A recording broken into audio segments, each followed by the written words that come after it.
क्या आपने कभी किसी पावर लिफ्टर को समोसा बेचते हुए देखा है? नहीं देखा होगा, लेकिन आज R9 टीवी में आपको एक समोसा बेचते हुए पावर लिफ्टर दिखाई देगा, एक रिपोर्ट के जरिए।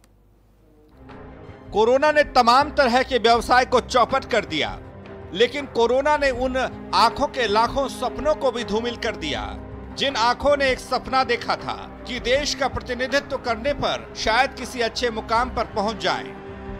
लेकिन आज देश का प्रतिनिधित्व करने वाले प्रशिक्षक अपनी सैलरी के लिए खेल निदेशालय के चक्कर लगा रहे हैं, पर उनके हाथ मायूसी आ रही है। Power lifter Shatrughan Lal Chowk stadium में संविदा पर बतौर कोच के रूप में काम करते हैं।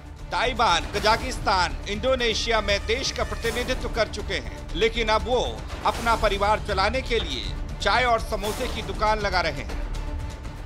नहीं, जहाँ तक ये मानदेय प्रशिक्षक रखे जाते हैं और हमारे यहाँ व्यवस्था है कि जब खेल शुरू होते हैं स्टेडियम में तो जहाँ आवश्यकता होती है वहाँ रखे जाते हैं।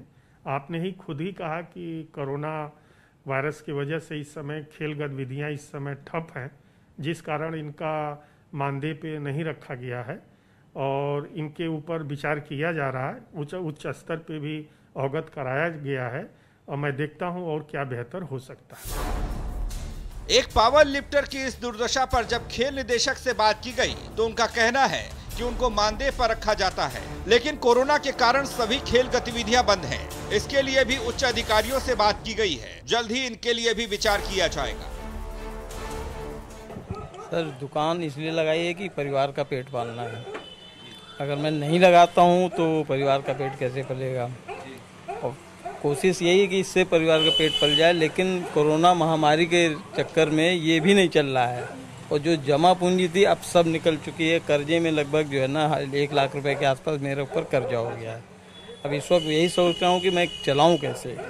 कोई आर्थिक मदद कहीं से नहीं मिल रही, कहीं से कोई सहयोग नहीं मिल रहा है। डिपार्टमेंट हमारा अभी तक का किसी ने कुछ कहा नहीं कि हमारा कब तक कैंप शुरू होगा जिससे हम लोग कोचिंग दे सकें। 5 महीने की तनख्वाह हम लोग की भी जो है ना, जैसे अप्रैल से लेके जो है सभी डिपार्टमेंट में मिल गई है लोगों को, हम लोग को भी मिल जानी चाहिए भाई। हम लोग कहीं से अलग से तो आए नहीं हैं। हम लोग को कोच रखा गया था तो हम लोग को कोचिंग मार्च में समाप्त कर दी गई है। बहरहाल इसे एक विडंबना ही कहेंगे कि देश का प्रतिनिधित्व करने वाले तमाम मेडल जीतकर देश का नाम रोशन करने वाले आज परिवार की आजीविका चलाने के लिए चाय समोसा बेच रहे हैं।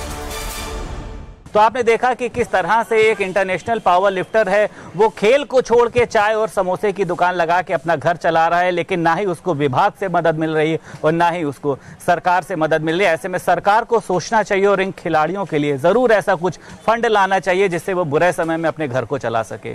लखनऊ से वीडियो जर्नलिस्ट प्रियांश के साथ संदीप खेर, R9 टीवी, उत्तर प्रदेश।